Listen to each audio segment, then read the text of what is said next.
Well, for this Washington football team, despite the way that they played for most of the game, almost had the comeback at the end. But as they say, a little bit too late. Mistakes and turnovers hurt them for most of the game.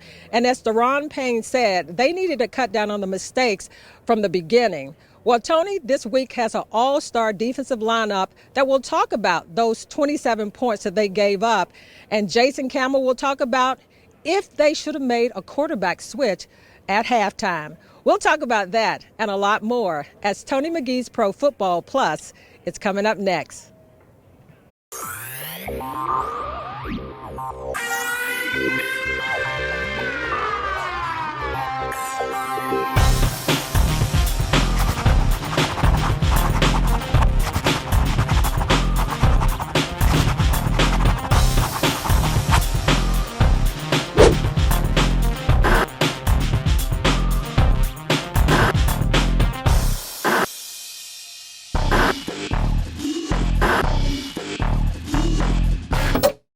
As we know, every betrayal begins with trust.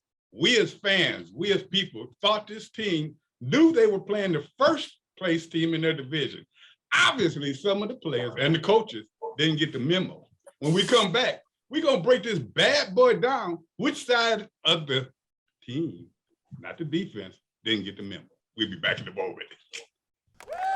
And joining us this week as our special guest, the Hammer, Steve Hamilton, Dave Butts, the Hunter, C-Rock, Charles Mann, free agent Rick Doc Walker, and now, Tony McGee. Tale of two halves, honestly. We didn't play the way we're capable of in the first half. You got to give them credit. They made a couple of big plays. We didn't capitalize. We had a big interception, unfortunately, and we didn't do anything with it. They capitalized and put points on the board. And you know, good football teams, you have to, because if you don't, other good football teams will keep you from coming We didn't back. win. Cole gave us a chance in the fourth quarter. You know, we had a chance to win, so bummed we didn't do that. I mean, personally, it was cool for me to get back on the field in the regular season game after my injury last year and just play. But you know, obviously bummed that we didn't get the win. I think they defense was in like cover three, but I've been seeing Diz like jump on routes. You feel me? He got like 8-9 picks, so I've been seeing him jump routes, and there was a double move. So I knew I had him. At halftime, coach got us right. So now we know we just got to stay focused from Monday to all the way to Sunday for Philly. Next play, you know, it happens. Shouldn't happen. Can't happen. But you just got to shake it off, keep playing.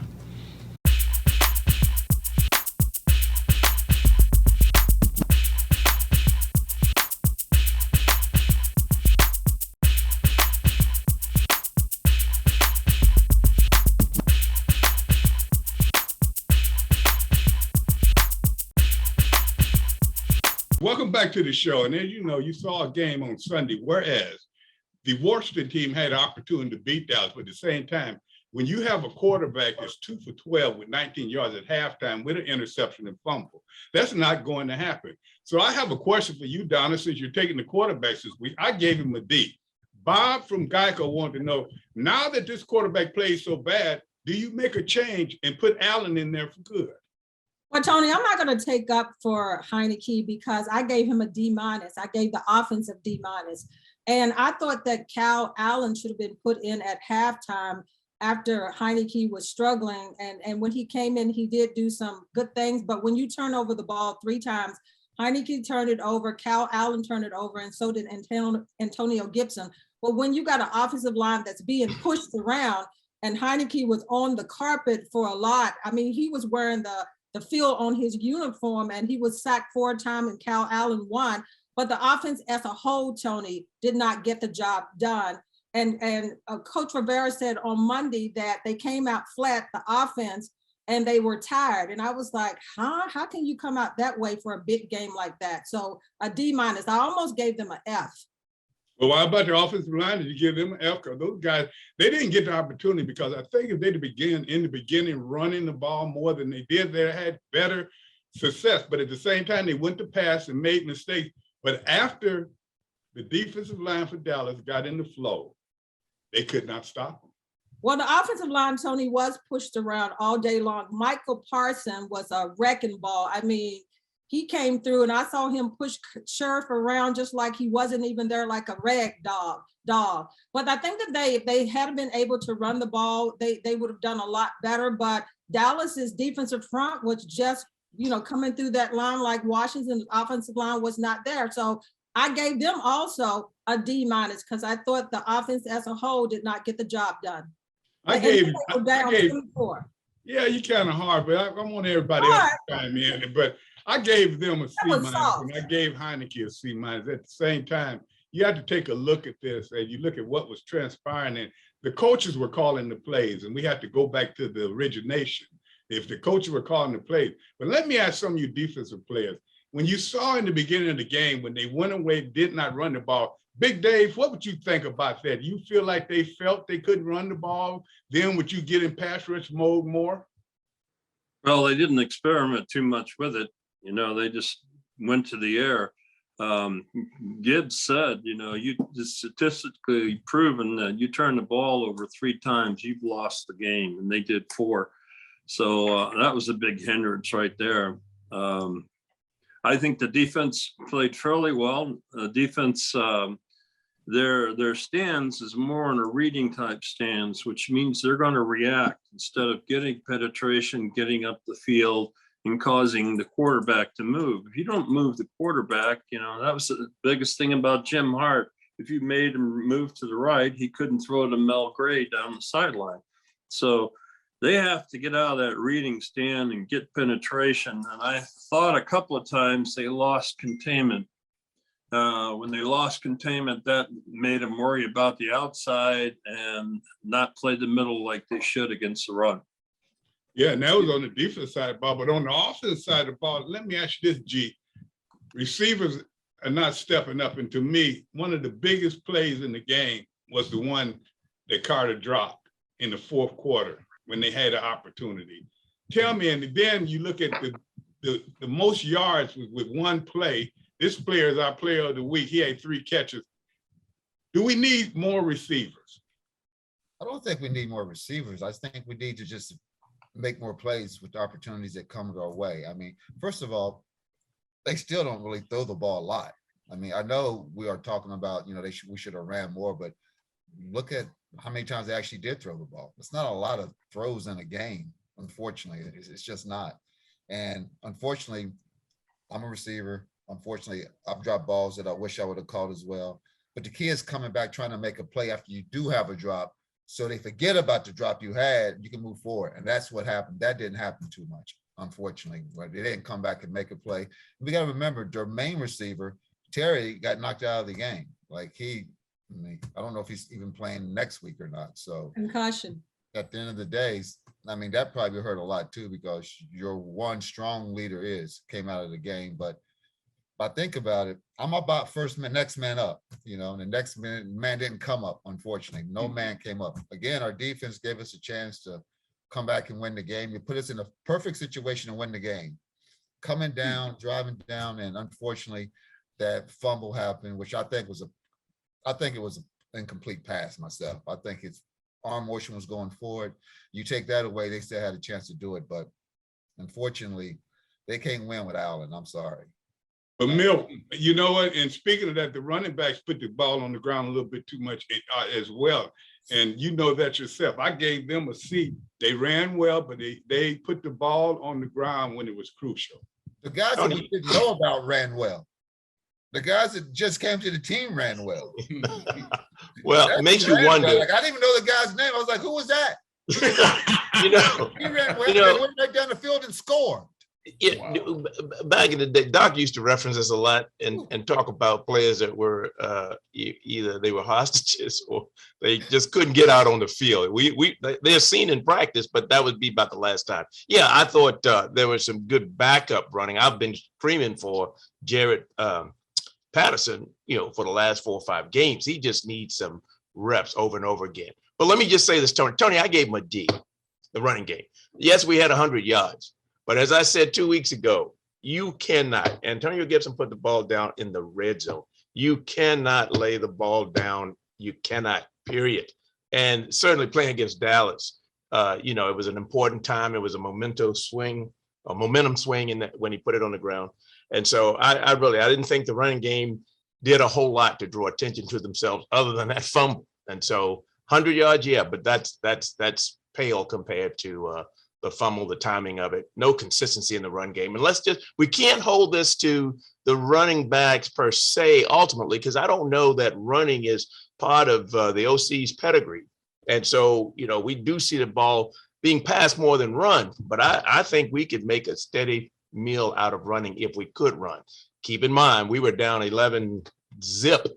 And as soon as that happened, I said, okay, well, the run game's over for today, because even if we were up 11 zip, for the first time, maybe we're going to see passes. For the first time, Homer told the truth. No, he didn't tell all the truth.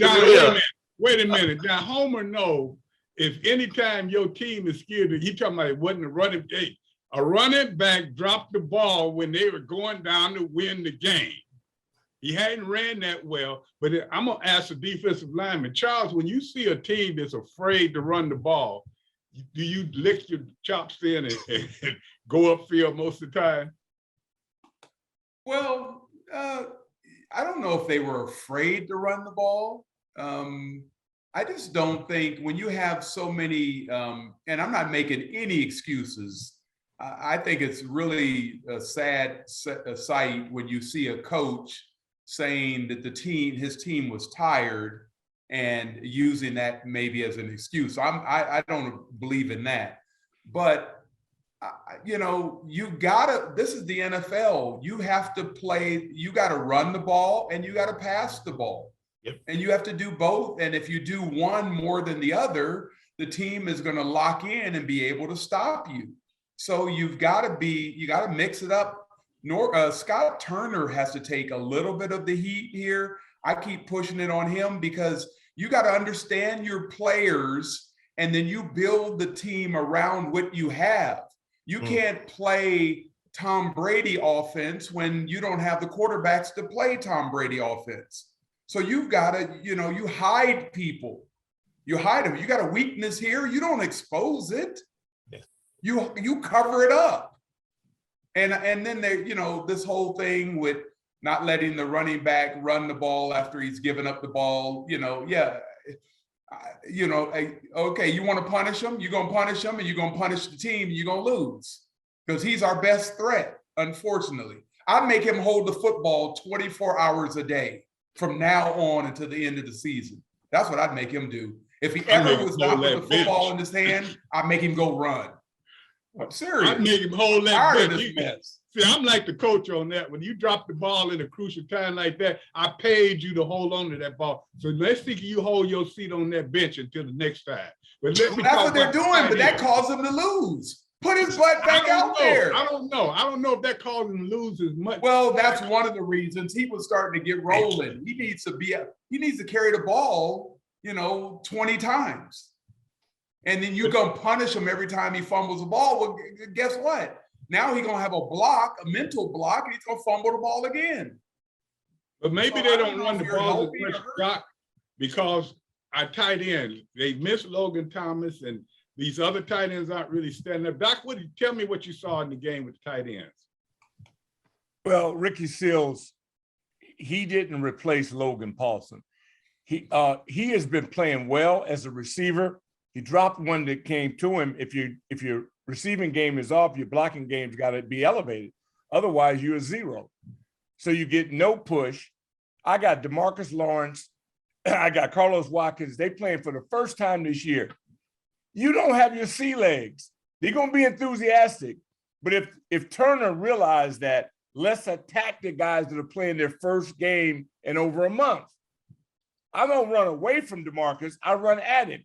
He made the play of the game on the double tip, and it was tipped twice because our quarterback has a height problem.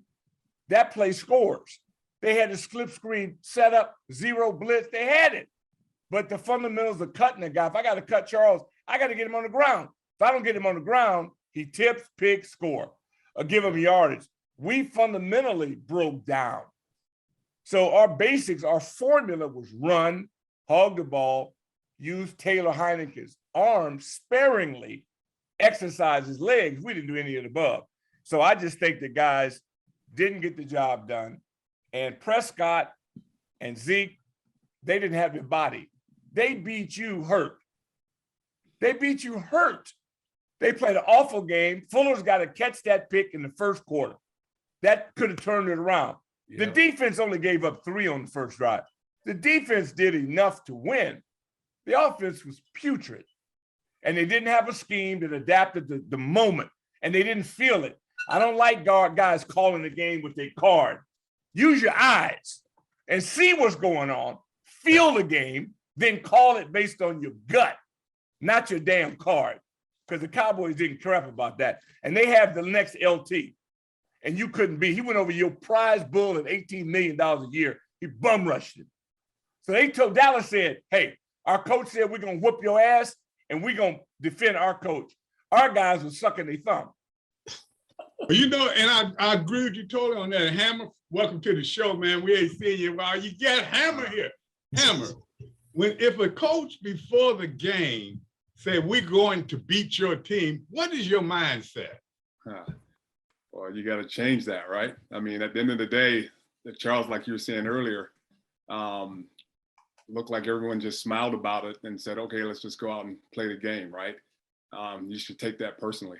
And because it's a game, but it's a game of men, right?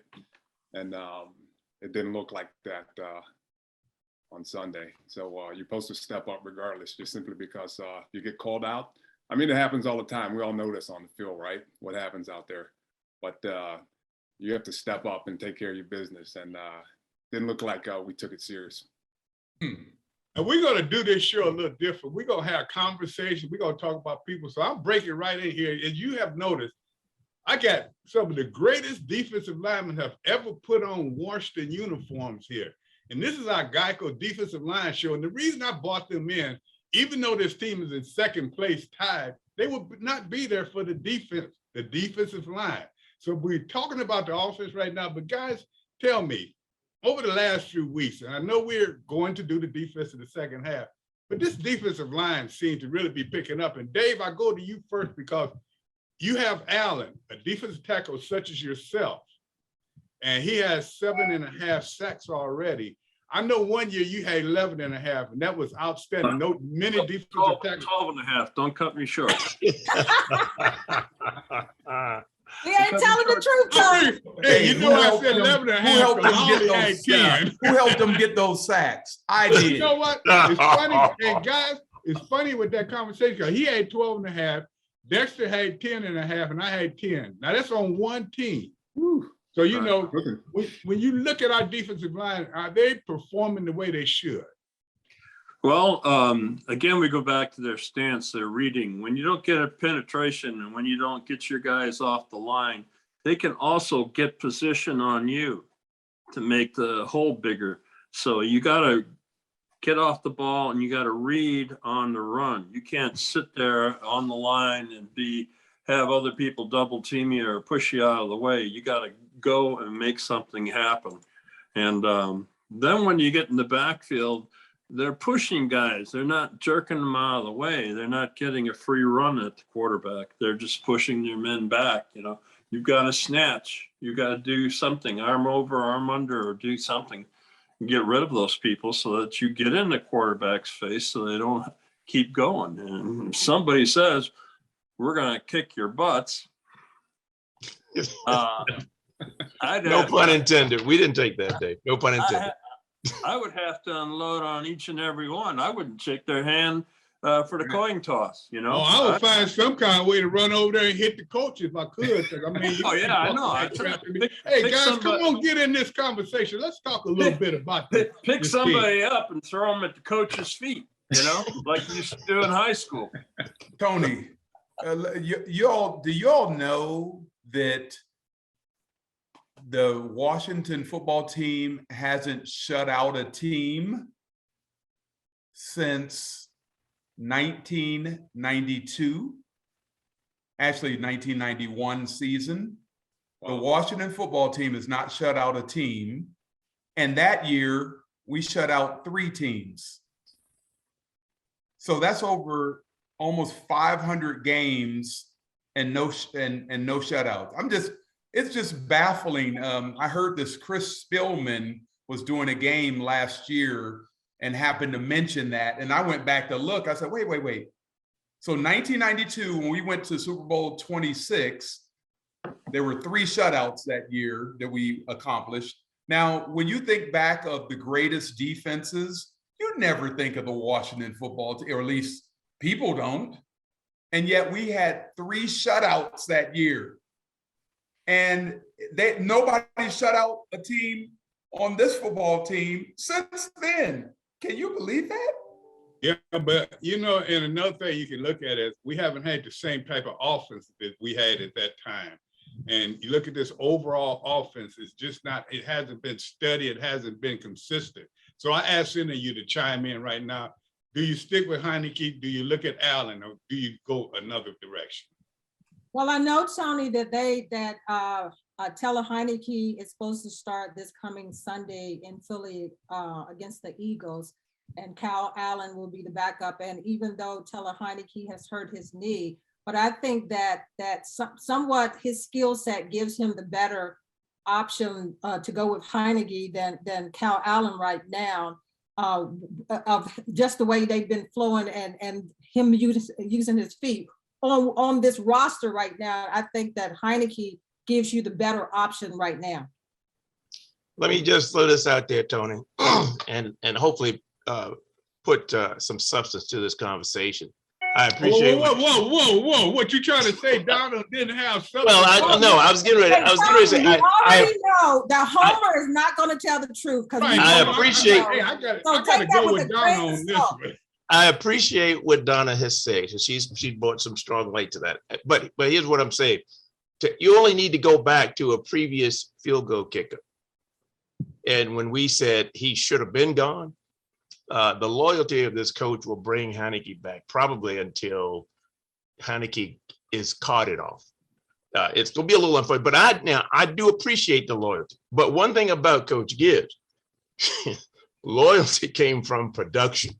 When you were producing, the loyalty was locked in. And so I think, my personal opinion, I think Allen right now, Kyle Allen probably gives us a better chance to win, because if Philly doesn't duplicate Dallas's game plan, and expect to see it, they're going to do the same thing. I do believe this. They're going to say, you beat us with your arm, and they're going to bring everything but the kitchen sink, because we've proven. And you have a hurt knee, Heineke, starting quarterback.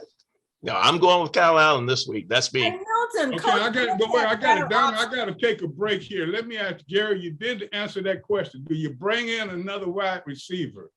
You got to get your wide receivers a lot better. Before we go to defense, I need for you to tell me, one of the best in the game, 7,000 catches, going to the Hall of Fame, big time player. Tell me, can you come out of retirement, G? I truly do think the receiving core is okay. I don't have a problem with the receiver core. A lot of things is they're running what you throw them at the end of the day. I mean, they threw 15 passes and something like that. I mean, it's not a lot of passes, so there's not a lot to do, especially when I'm running 5 and 7 yard routes. I mean, I'm only gonna be so exciting. I just am. You can look at their yards per catch, what they get per catch. So, but number one, I call him number one. Number one can play. He had a drop, yes. I've also had drops, but I think you stick with Heineke. I think you stick with the crew that got you there, because I want to play with the guys that got heart, because I'll take heart over talent all day long, unless the guy has heart and talent. Like Charles, heart and talent. Tony, your heart and talent. Steve, heart and talent. You can't beat that shit. But if it's just talent and no heart, I'll eat talent's ass up all day long, twice on Sunday. Why didn't you say Rick Walker's name on that and Charles Mann? Rick's at a whole nother level. I'm still just trying to get on his Rick, he's in a class by himself. The janitor, man. The janitor. I'm going with number 8. I'm going because Heineke, his asset has been injured. Damaged. Yeah, so I want him to heal, because we're still this is a dogfight. You still have games to play. This is not the last game of the year. And Allen can run, but he gives the passing game. See, first of all, I put Cam Sims in. I ain't into this Curtis Samuels experiment. He can do that in the offseason. I've got to put Cam in play. And Humphreys hadn't been stopped yet.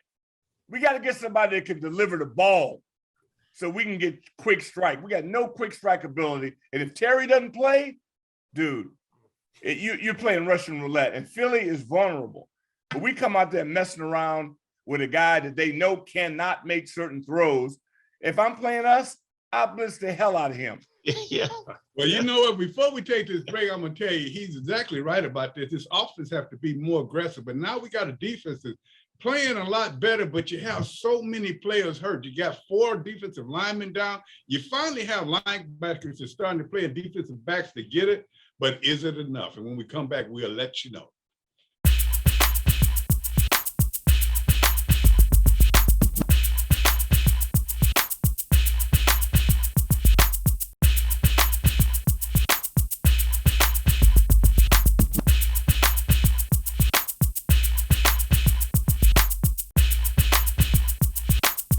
I just feel like we needed to execute better, like to start the game, and maybe we can have a better ending than what we had today. It's probably worst half of football he played. It wasn't us, but when it's over, he wanted to see what we were going to do in the second half. Said we're not even going to watch the first half. But I want to see what you guys got in the second half, and I thought we came out and fought. We got to get off the field on third down. We weren't really putting ourselves in great position on third down. They had they had a few third and shorts that they could run the ball, go for it on fourth. We got to win those third downs, and part of it's winning first and second down. And just focus on those little details again. It was total two different teams out there, We came out there, I think we was more emotional in the first half about what's going on, but then we came back, total two different teams. We just stuck our heads down and just played ball. Just doing our job. I think the biggest part was just doing our job compared from the first half to the second half. We just kind of stayed tuned to that, and when those opportunities came our way, we took advantage. We still control it, man. We just got to keep stringing them along. Would have loved to got this win, but it's still all right in front of us. So we just got to stay focused and keep grinding. You got to stay focused. And I tell you one thing that you have to look at this. Those 3 guys made 3 spectacular plays, 1 for the other team and 2 for their team. Holcomb played one of the best games I've seen him play. And I tell you, he's really coming on to be a player. We got the big interception early in the game, even though Washington did not do anything with it. But Payne, who has been playing great, but any defensive lineman, and this is why this is the Geico Defensive Line Show, because I've got the best defensive lineman I played with. And as I said, I played over 200 games with guys. And every one of these guys you're looking at on this screen were stars. These were guys that played hard, and they weren't stars that had to be ushered in or anything. These were guys that they would play and do anything they could to help the team win. I don't see this. And one big thing that bothered me on Sunday was in a big game, you got third down. If you stop them, you got a chance to go on down and score. And Payne jumps offside. He lines up on offside. You can't do that, guys. So defensive linemen, talk to me. Well, Tony, could I hit you with this first as far as some main defensive linemen that may be out this coming Sunday against the Eagles? Jonathan Allen will probably be out unless his tests come back because he's on the COVID list. And then, they'll test him later on the week. And then you had James Smith-Williams that was out last week, may be out again this week. And then you got Casey Toohill that may be out too. And Sweat also, who was supposed to come back this past week against Dallas. So you've got major injury along the defensive lines. Well, that's one good thing. They do have guys, Ionitis, that can fill in, and they got other guys. I hope William Smith get back in, but at the same time, I think one of the guys just said, next guy up. Right. Oh, don't get Tony, quiet on me, guys. Talk to him. Tony, it's amazing to me. I think you need to have pride, and I don't know if these guys have the kind of pride I'm talking about. you first of all, you're around your peers. So these are guys on other teams that are watching your film and watching your tape, so they know exactly how you're playing. You're making millions of dollars, and so everybody's going to scrutinize you. And I just don't feel like there's not a lot. It doesn't seem like there's a lot of leaders on this team. I can name so many leaders, even on this Zoom call. We were leaders, and I just don't know. I was listening to the sound bites. Sounds like Cole Holcomb is a leader, and that's great for a young kid. He's only in his second year, right? Or third year? Is it third? This is his third year. Third year. But yeah, so out of UNC Chapel Hill, that's great. He's playing awesome, and he's dropping back. He's doing the things he needs to do. But I just want to see more leaders. Deron Payne, come on. Jonathan Allen is a leader. And, he's proven that not by his words, but by his deeds. And that's what I'm saying. I want to see some people prove it by their deeds. Not, hey, well, we got to focus on the next game. Oh, it's over. It's the next game. You may not have another game. So I'm not happy with what I see. And we got to get more turnovers. We got to be stripping the ball, reaching for the ball, grabbing at the ball. The first guy to him make the tackle. The next guy strip. That's what you do. They did drop four balls that could have been interceptions. Huh? Hey, Charles, they did drop 4 balls that probably would have been interceptions if they could hold on to them. Yeah, so, that doesn't count. Woulda, coulda, and shoulda don't count. No, that's what I'm saying. Thank you. That's what I'm saying. You sound like the homer over there. Easy now, easy. You gotta be careful here. Listen. I'm just calling it out that had they made those catches, I mean, it could be a different ball game. But I think that the defense overall has played well since the second half of the season. They've been carrying. Donna, we've set the bar low. Thank we you. Set the bar so low. We'll take anything that's great. I still think that overall that this defense has played well. The defensive line has, You can't play well 4 weeks in a row and make that playing well. You got to play a season well. Well, they're still not about 4 weeks. They're still in the race. That's a hard sell. That's a hard sell. The same thing next week. Yeah, that's a hard sell. And I mean, I hear both sides here. As well as we said they were playing defensively over the last 4 weeks, how can you go night and day between the last 4 weeks and then play against your arch rival, if you will? And don't show up. And not show up. I can understand you might fall off a little bit, but here's a question I would pose too, Tony. Was this stage too big? I mean, going into I think it was at the time. I don't think they thought it was going to be that big, but at the same time, when your offense don't show up, then your defense start to lag. I've seen that. Or when the defense do the same, they like Doc a joke a lot of times, but he's 100% right. We played a Monday night game in Green Bay. They put up 37 points and we lost 38-37. We didn't. No, we lost 48. 48-47. 48-47. Oh, you put up that many? Yeah. That was a long night. So we have to look at both sides, and you know what we all ended up saying, and we'll talk about special teams sometime. But this is a collaboration of a loss. No, the offense didn't do well. The defense didn't hold up at time. But now, one thing I do want to ask you, G-Man, and you were one of the best receivers ever to play the game. You've been watching our defensive backs for 2 years. We've been talking about they haven't been sufficient. Now we've watched them this year. At the beginning, we said they weren't sufficient, but now do you see an improvement in our defensive back? It seems as though they're making plays and they're a lot better than they were. I think the defense have improved over the last 5 games, quite honestly. I mean, seems like a whole nother defense. When the starters went out, that was supposed to be the playmakers. They went out and the next man up came in.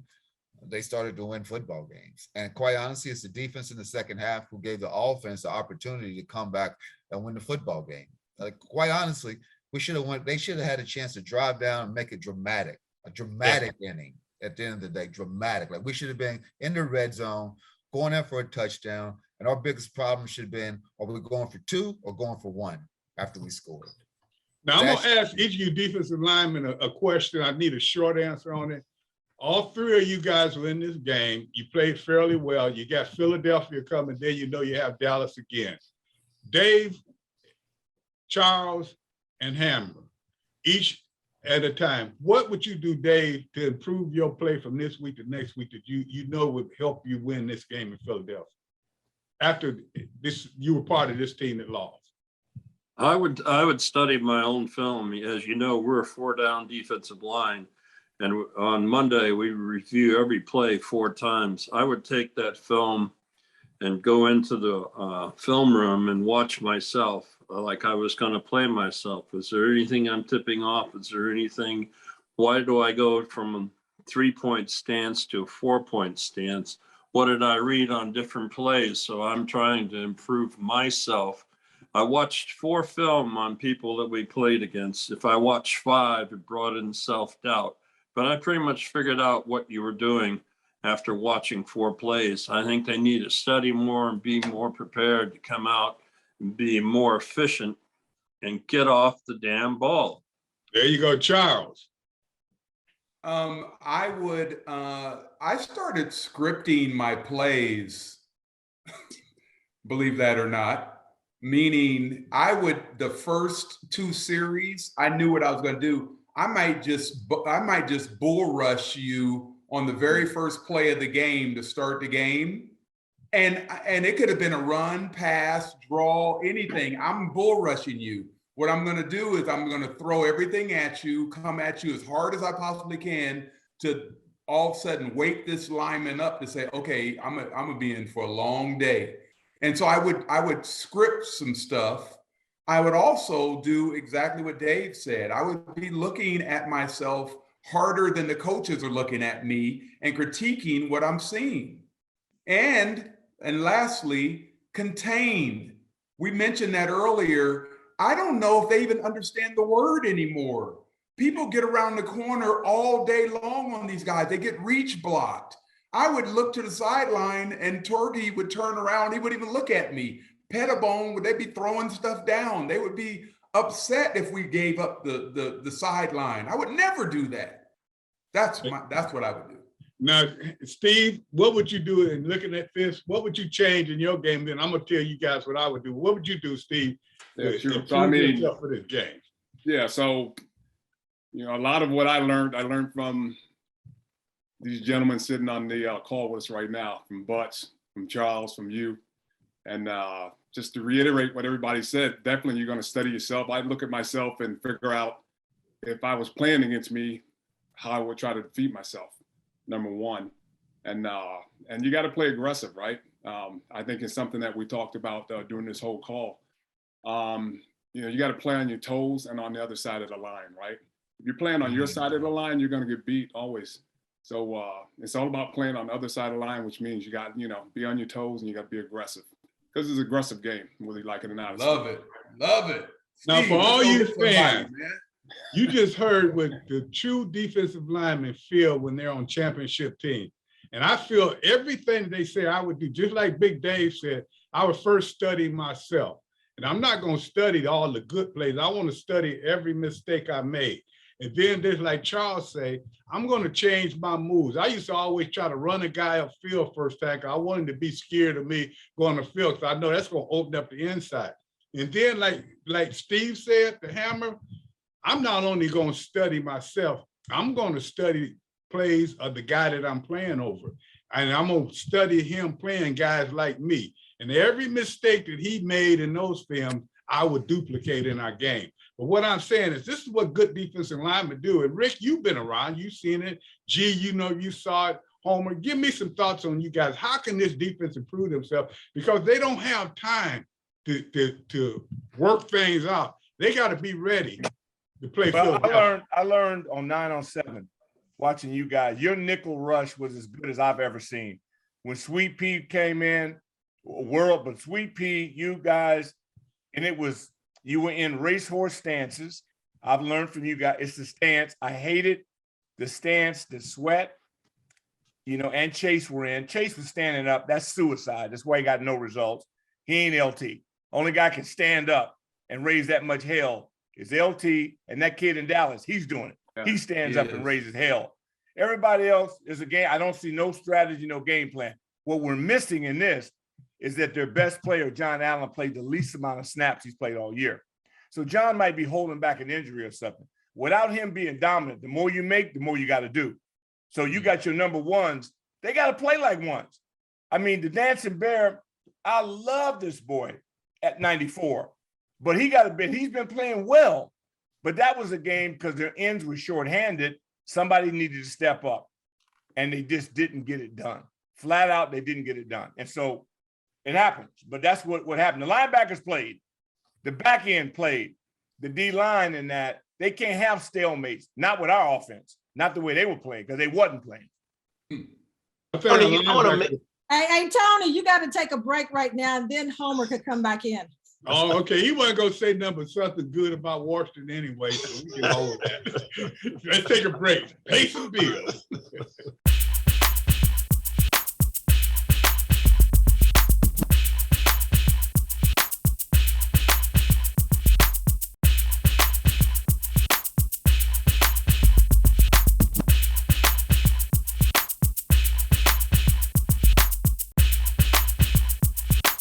As you know, this is the Geico Defensive Line Show. So what are we talking about? What does this defensive line need to do against a Philadelphia team that's somewhat similar to themselves, trying to find themselves with a pretty good defense, but not playing up to where they should be, but very dangerous. Each and every one of them, I'd like to find out. Going into Philadelphia, and I want the offense's opinion and the defense, what does this team need to do, accomplish to win this game? And we're not talking about Dallas down the line. We're not talking about getting in second place. We're talking about against Philadelphia. Defensive linemen, tell me what this defensive line need to do. Offensive people, tell me what your people need to do. We got about 8 minutes to do this in. Let's roll. Start with you, Donna. Well, Tony, Jalen Hurts is supposed to start for the Eagles this week, and the Eagles have a pretty good running game with Miles Sanders and then Scott, and then they've got a pretty good wide receiver crew. So the defensive side of the ball has to be able to stack maybe the box against the Eagles and take away their running game. Dave, those two big defensive tackles, we've been raving about them, and they are good, Payne and Allen. You were one of the greatest to ever play. What do these two tackles have to do to win this game themselves? Well, Philadelphia has been noted to be very physical. They were very physical while we were playing. They need to get penetration to stop all that backfield movement. A lot of guys pulling in the backfield. So if they could get up and shed their guys, they're going to improve greatly. Charles, you brought up a point, and it looked like it's been lost in the game, not just with this team, with other teams. Containment. Now, Philadelphia have a quarterback that wants to get outside, not just to throw, but to run. So how could this team, and what do these defensive ends need to do, especially since we're down to the third string defensive ends? Well, first of all, everybody needs to play gap defense. They need to stay in their lanes.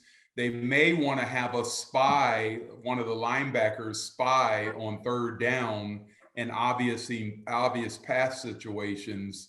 But also, what I would do is I would do a lot of rip and Liz. I would be sending players. Part of what Dave keeps talking about is getting penetration, getting off the line of scrimmage. Well, a lot of times if the middle linebacker would touch the fanny of the tackle and touch him on the right side or touch him on the left side and send them, make them go somewhere so you don't have to play two gap.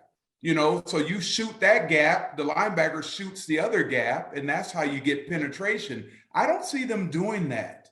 And that's a game inside of a game where you don't have to take your corners and safeties and all that. You're just ripping and lizzing in between the game to make something happen. And what these guys you players don't know, the ripping and lizzard defensive moves that the linemen make to make things happen. And saying that, Steve, as I remember you one of the better linemen. You could play all the run in the pass. That's the same thing with you and Charles and Dave. What do they need this week from their linemen? Like, you had Chase, who stood up, wanted to get upfield. Then you had Smith Williams, who he was more fundamentally sound to me. But at the same time, as a player, what would you do to make sure you are guarding against the run and the pass against this Philadelphia team, because they're dangerous with both? Right. Well, and it's like Charles said earlier. I mean, I think the defensive line is talented enough to where they can move around, right? So we need to be more creative instead of sitting back on your heels or just playing a read type defense. We need to play more aggressive. You can line up in one gap on the outside and maybe be going inside, right? Make these guys think. And at the end of the day, I think what we need to do is make these guys do what they don't want to do, which is throw the ball. And the way you do that is by stopping them, by playing defense and stopping the run. So, Gee, how can the receivers help our quarterback? I know if a big receiver, if Terry's hurt, we're in trouble, but how can these ancillary receivers help this quarterback this week? Because he will need help. I mean, honestly, it's just you have to look into themselves and make their mind up that they're going to make a play. They're going to make a play that helps change this game. You know, even though we're throwing small routes, you make a guy miss, you can take a 5-yard route and you can turn it into a 20, 30, 40, 50, 60-yard gain. They're going to have to do these different things that allows them to dictate themselves what happens in the game. Like, I'm a big fan of like getting myself worked up before I play my competition, where I'm kind of in a frizzy by the time I get into that game. I'm so emotionally pissed off at the other team that I can't help but to go out there and play my best because I take it personally. So I'm making up stuff that people are saying about me, whether they said it about me or not. But by the time I get to game time, I'm believing that's what they said about me. And it always ended up with me sucking some kind of way. I suck. Well, I'm gonna show you how bad I suck. I'm gonna turn you around all day long. So All right. That is, Tony means that. Tony, that is a true statement that he would do. I know Yes, it. he would. I know. I done seen him in action. Hey, Doc, tight end. You know they're missing the big boy, but at the same time, to me, this week is very, very important for the tight ends. Not only to catch, but they got to help with the blocking because you have to have a running game. Can these tight ends do that? Yeah, I like to see a little bit more Bates in this, even if I probably would start him. But it's about the quarterback taking what's there. When he was waving, no wave, run. Do what you do best. If you got a check down, take the check down. We gave up first down opportunities trying to get big plays. Take what's there. And then when they react to that, then you get over the top. We fundamentally just broke the system. We had a system. We had a thing that was working. And for some reason, it got away from them. Just get back to that. And defensively, it's a linebacker game. Landon Collins is our Micah Parsons. He's got to be, because with that read option, he's got to be able to get that. And I like Minnesota Vikings, the way they used to come off the ball. They were getting to the quarterback on the way. They stopped the run on the way to the quarterback. I don't know what we're doing. We got caught in between. Pass rusher, run stopper. It's pressure any way you can. Let the linebackers go, because these guys are grown up. Now, hey, Homer, one thing about it, the running backs they only not gonna have to run this week. They will have to catch passes, but one thing they will have to do is block. You know, Tony, my key for this game in Philly was a running game. I think we're going to have to commit to it, be disciplined about it, and get back to just running the ball. And you're right. The blocking by running back should have to happen on occasion. It shouldn't be a steady dose of that. Michael Parsons blew Antonio Gibson up this past week, and it was like boys and men exchange. So running game, let's get to it, stick to it, be disciplined about it, hold on to the ball, of course. But that's the key for winning in Philly. Can I jump in here, Tony? Yeah, we got about 1 minute. Bring it, Charles. Yeah, I was on a call with Emmett during the game, Emmett Smith. He was representing Dallas, obviously, and I was representing the Washington football team. And he made a comment about, Antonio Gibson getting blown up by the rookie linebacker. And he said, you know what I had to do? I became a decent blocker because I said, okay, it's a fight. It's mano a mano, and it's a 3 to 4 second fight. He said, I can fight for 3 or 4 seconds. That's all you got to do. And he said, once he got that in his head, that I got to fight this guy for 3 or 4 seconds, he was able to get good at it. And then eventually it was a badge of honor for him. He was a blocking running back as well as the all-time leading rusher. So, maybe he needs to have a talk with Antonio. It's a mindset. When you talk about mindsets, and we come back, we'll talk a little bit. We don't have a lot of time. We want to talk around the league because things are changing. Minds are changing. People still talking Tampa's good in Arizona, but other teams are coming up now. Now, when we start talking about picks, things are changing there as well. No, they're not. We'll be back in a moment. Well, you know, we've had a good time on this show talking about what the team need to do and everything. My good defensive lineman, thank you guys for being here. And before we close out, I want each and every one of you to give me a few seconds to tell me what this Washington team needs to do to win Philadelphia. We're not worried about any other game. Philadelphia, what they need to do, Hammer? Hey, they need to play the game like it's not another game coming up, because at the end of the day, if they don't, they'll be at home watching like us. So I'll leave it Donna. Not make the mistakes start quick. And if Heineke is struggling in the first quarter, they need to make that switch. Big Dave. Don't turn the ball off. Offense, stay with their blocks a little bit longer. When you get rid of them, push them, because it takes 2 steps to recover. Defensive line, get penetration, put heat on the quarterback and the running back. Homer. Run the ball. And after you run the ball some more. Then on defensive side, make Hurts be a passer. Make him be a passer on the defensive. One loss and your season's over. I like to see hurry up on offense, flip the script, and just play desperate, because it's it. They lose, it's over. G. Simple. Play with a purpose. When you play with a purpose, you tend to win. C-Rock. Play like somebody's holding your child hostage. You don't get them back unless you win. There you go.